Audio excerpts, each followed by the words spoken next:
Bonjour à tous, chers frères et sœurs. Je suis très heureux de vous saluer depuis Grenoble, dans le nom du Seigneur. Je remercie le pasteur Daniel Potier de me permettre de partager la parole avec vous aujourd'hui. J'aurais évidemment préféré le faire directement au milieu de vous, mais nous croyons que Dieu est capable de bénir ce message. Cette année, nous célébrons la Pâque dans un contexte bien particulier. Nous ne sommes pas dans nos assemblées, mais dans nos maisons, confinés, ce qui ne nous empêche certainement pas de célébrer le Seigneur. Ça nous permet aussi de réaliser davantage le sens de la Pâque tel que les Israélites la vécurent. Un repas au sein de l'angoisse, dans l'attente de la délivrance. Mais nous regardons bien au-delà, vers une Pâque bien supérieure. Cette Pâque, comme Paul l'écrit dans Corinthiens 5,7, c'est Jésus. Jésus est notre Pâque. Alors je vous propose aujourd'hui une lecture classique dans le livre de l'Exode, au chapitre 12, versets 1 à 13. L'Éternel dit à Moïse et à Aaron dans le pays d'Égypte, « Ce mois-ci sera pour vous le premier des mois, et il sera pour vous le premier des mois de l'année. Parlez à toute l'assemblée d'Israël et dites, le 10e jour de ce mois, on prendra un agneau pour chaque famille, un agneau pour chaque maison. Si la maison est trop peu nombreuse pour un agneau, on le prendra avec son plus proche voisin, selon le nombre des personnes. Vous compterez pour cet agneau d'après ce que chacun peut manger. Ce sera un agneau sans défaut, mâle, âgé d'1 an. Vous pourrez prendre un agneau ou un chevreau. Vous le garderez jusqu'au 14e jour de ce mois, et toute l'assemblée d'Israël l'immolera entre les 2 soirs. On prendra de son sang et on en mettra sur les 2 poteaux et sur le linteau de la porte des maisons où on le mangera. Cette même nuit, on en mangera la chair, rôtie au feu, on la mangera avec des pains sans levain et des herbes amères. Vous ne le mangerez point à demi-cuit et bouilli dans l'eau, mais il sera rôti au feu avec la tête, les jambes et l'intérieur. Vous n'en laisserez rien jusqu'au matin, et s'il en reste quelque chose le matin, vous le brûlerez au feu. Quand vous le mangerez, vous aurez vos reins sains, vos souliers aux pieds, votre bâton à la main, et vous le mangerez à la hâte, c'est la Pâque de l'Éternel. Cette nuit-là, je passerai dans le pays d'Égypte, je frapperai tous les premiers-nés du pays d'Égypte, depuis les hommes jusqu'aux animaux, et j'exercerai mes jugements contre tous les dieux de l'Égypte, je suis l'Éternel. Le sang vous servira de signe sur les maisons où vous serez. Je verrai le sang, et je passerai par-dessus vous, et il n'y aura point de plaie qui vous détruise quand je frapperai le pays d'Égypte. La Pâque fut instituée par Dieu au moment de la sortie d'Égypte du peuple d'Israël. Il ordonna alors aux Israélites 4 choses. D'abord de prendre un agneau pour chaque famille et de le garder pendant 4 jours dans la maison, verset 3. Verset 6, d'immoler cet agneau. Ensuite, de mettre son sang sur les poteaux et le linteau de la porte de la maison, verset 7, et finalement, verset 8, de le manger à famille avec des pains sans levain et des herbes amères. Ce sacrifice de Pâques portait en lui 2 dimensions importantes. Une dimension extérieure, l'application du sang de l'agneau sur les portes de la maison comme signe de préservation alors que le jugement s'abattait sur l'Égypte. Et puis une dimension intérieure, le partage de l'agneau entre tous les membres de la maison, symbole d'une appropriation commune du sacrifice. Le 10e jour du premier mois, en mars-avril, les Hébreux devaient donc se procurer un agneau ou un chevreau. Il devait être sans défaut, sans mâle, c'était un mâle âgé de moins d'1 an. Évidemment, il y avait de quoi s'attacher à cette petite bête. N'était-elle pas le symbole de la pureté, de la douceur? Et en plus, elle était le centre de toutes les attentions pendant plusieurs jours avant la fête. Jésus est l'agneau de Dieu, sans défaut, sans péché. C'est le premier témoignage qui lui fut rendu par Jean-Baptiste, voici l'agneau de Dieu. Beaucoup pensaient que le sauveur des hommes, envoyé par Dieu, serait semblable à un lion, un libérateur puissant. Pour eux, la délivrance ne pouvait venir que de la force. Mais Dieu voulut que le salut vienne de quelqu'un semblable à un agneau, le plus doux et le plus faible des animaux. Comment le salut et la délivrance pourraient-ils venir d'un tel animal? C'est là qu'est le miracle de Dieu. Le salut n'est pas dans la force dévorante, mais dans l'humilité, la douceur et la pureté. Jésus n'est donc pas paru tel un lion, un homme puissant, fort, redoutable, mais tel un agneau. Il s'est fait humble, faible, pauvre, pour se mettre au niveau du plus humble, du plus faible, du plus fort, pauvre, afin de l'élever et de le fortifier. À ce point, une question se pose. Avez-vous laissé entrer l'agneau, laissé entrer Jésus dans votre vie, dans votre maison? À travers lui, Dieu veut opérer un miracle dans votre vie, dans votre maison. Cependant, avoir l'agneau à la maison, le trouver mignon et tendre, n'était pas suffisant. Il devait être mis à mort. Beaucoup de gens trouvent le message et la vie de Jésus exemplaires. Ils disent « Ah, Jésus, oui, c'est bien ce qu'il a dit, ce qu'il a fait, c'est très bien, c'est très inspirant. Je reviens de Jésus dans mon cœur, dans ma maison, pour inspirer ma vie. » Mais s'arrêter à prendre l'agneau ne sera jamais suffisant aux yeux de Dieu. Car ce n'est pas de dire que Jésus est bon qui changera la vie d'un homme. Il faut aller plus loin et considérer le sacrifice de l'agneau et son sang versé pour notre délivrance. Au soir du 14e jour, le père de famille devait immoler l'animal et mettre son sang sur le linteau et les poteaux de la porte de la maison.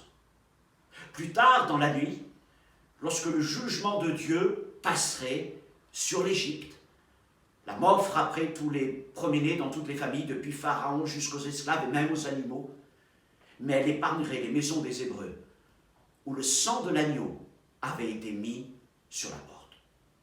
Le soir de Pâques, tandis que les cris de douleur montaient à travers tout le pays d'Égypte, Israël ramassa en hâte ses affaires et s'enfuit.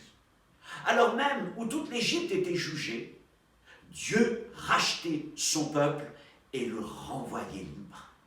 On dit que la Pâque est le sacrifice libératoire du peuple hébreu. Jésus est notre Pâque. Tout comme les Hébreux étaient esclaves des Égyptiens, tous les hommes sont esclaves de ce qui a triomphé d'eux, le péché.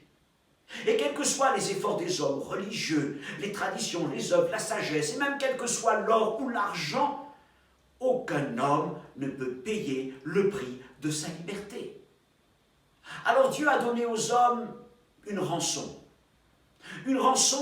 sanglante, comme celle offerte par les Hébreux, mais pas un animal, pas un agneau. Il nous a donné bien plus, son Fils Jésus-Christ, qui a demeuré parmi nous et qui a offert sa vie pour nous afin d'ôter les péchés du monde et de rendre libres les captifs.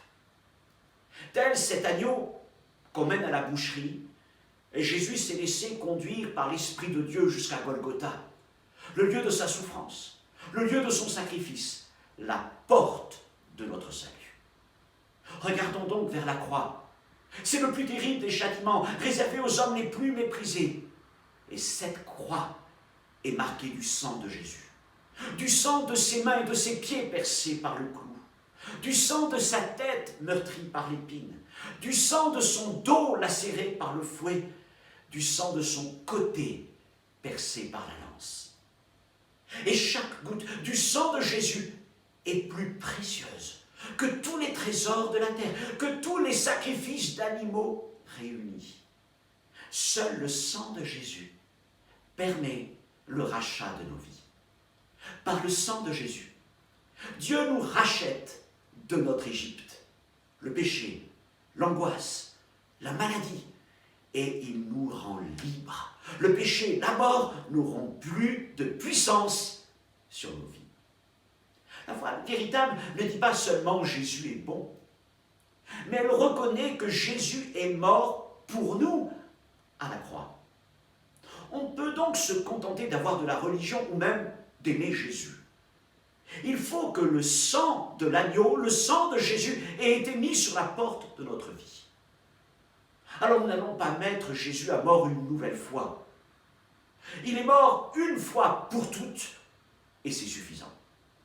En revanche, nous devons croire en ce qu'il a accompli pour nous il y a 2000 ans, un jour de Pâques à Jérusalem. Maintenant, pour que la bénédiction du sacrifice de Jésus, notre Pâques, soit complète, Il nous faut, comme les Hébreux, manger l'agneau. Jésus est aussi la Pâque que nous devons manger et boire. N'a-t-il pas dit dans l'évangile de Jean, « Celui qui mange ma chair et qui boit mon sang a la vie éternelle, et je le ressusciterai au dernier jour, car ma chair est vraiment une nourriture et mon sang est vraiment un breuvage ?» Manger et boire sont deux actions primaires et fondamentales pour l'homme. Nous ne pouvons pas nous contenter d'avoir de la nourriture ou de la boisson sur notre table. Nous ne pouvons pas nous contenter d'en connaître les valeurs nutritionnelles, énergétiques. Nous devons manger et boire, c'est-à-dire assimiler en vue de s'approprier les vertus de la nourriture et de la boisson. Il en est de même avec Jésus, et c'est là le sens de ces paroles. Nous ne pouvons pas nous contenter de trouver ces paroles agréables à l'oreille. Nous ne pouvons pas nous contenter d'en discuter entre nous. Nous ne pouvons pas même nous contenter de l'approuver. Nous devons nous les approprier, les faire nôtres tout entières. La famille juive ne pouvait se contenter de garder l'animal sans défaut. Il devait être mis à mort pour que son sang soit porté sur la porte et être mangé ensuite entre tous. Il devrait en être de même pour Jésus. Il devait mourir à l'extérieur, sur la croix, et sa chair partagée entre tous à l'intérieur, dans les maisons. Dieu avait stipulé à Israël, « Nul de vous ne sortira de sa maison jusqu'au matin » Exode 12, 22. Et la Pâque fut une soirée et une nuit de confinement pour les Hébreux. Dehors, les cris déchiraient la nuit. À l'intérieur des maisons des Hébreux, les familles étaient réunies, partageant le repas, se tenant prêtes à partir, à quitter l'Égypte, dès que le signal serait donné. De manière intéressante, dans les textes des prophètes, l'Égypte est appelée 4 fois en hébreu Matsor, ce qui veut dire tour, angoisse, et la racine veut dire confinement. L'Égypte était un lieu de confinement. Nous sommes dans un temps de confinement et pour certains d'angoisse. C'est un temps en Égypte. Nous attendons tous la fin de cette pandémie et l'aube d'un jour nouveau. Mais au lieu de cris, nous conservons notre espérance. Et nous proclamons que le sang de Jésus a coulé pour nous à la croix.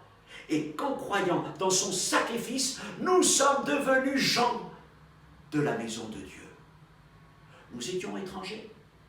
Mais en réponse à notre foi, le Père nous a fait entrer dans sa maison. Continuons de placer notre confiance en lui. Dieu a la puissance de nous garder, de nous protéger de ce virus et de tout le mal, le péché qui règne dans ce monde. Mais dans tous les cas, nous avons aussi cette assurance que même si la maladie atteint notre corps, elle ne peut rien contre notre âme qui appartient à Dieu. Aujourd'hui, comme tous les jours, Jésus est notre Pâque. Nourrissons-nous de la vie de notre Seigneur. Nourrissons-nous de sa parole, de sa présence, de son amour. Et regardons vers demain, vers l'aube d'un jour nouveau. Et ce jour annonce une nouvelle extraordinaire. La mort a été vaincue. L'Égypte a été vaincue. L'angoisse a été vaincue. Jésus est ressuscité. Il est vivant. Il est le premier de tous ceux qui suivront et qui demeurent dans cette espérance. Je voudrais vous inviter à placer votre confiance dans notre Seigneur. Et plus que jamais, dans ce temps de confinement que nous traversons, de considérer cette parole et de dire « Seigneur, je mange ta chair, je bois ton sang ». Ce sont des paroles spirituelles, mais elles communiquent la vie. Seigneur, merci, parce que tu me délivres de l'angoisse, de la crainte. Tu me délivres, Seigneur mon Dieu, du péché, de la maladie. Ta bonne main est sur ma vie, sur ma maison. Aujourd'hui, nous célébrons Pâques dans nos maisons. Et le Seigneur est avec nous. Et il nous fait du bien. Je veux m'adresser aussi à toi, mon ami. Toi qui n'as pas cette paix, qui n'as pas cette assurance, qui vit ces temps de confinement dans l'angoisse. Je voudrais t'inviter à considérer que Jésus a donné sa vie pour toi aussi à la croix. Tu n'as pas besoin de produire un nouveau sacrifice, de nouvelles œuvres, de produire une nouvelle justice devant Dieu. Tu n'as qu'à placer ta confiance dans l'agneau de Dieu, dans ce sang qui a été versé une fois pour toutes sur la porte du royaume des cieux, sur la porte de la maison de Dieu, sur la croix de Jésus-Christ. Regarde vers cette croix, regarde vers l'agneau, place ta confiance en lui, et Dieu t'ouvrira les portes de sa maison, te fera entrer, et tu partageras un souper avec lui, le repas de Pâques, cette Pâques qui nous unit à notre Seigneur.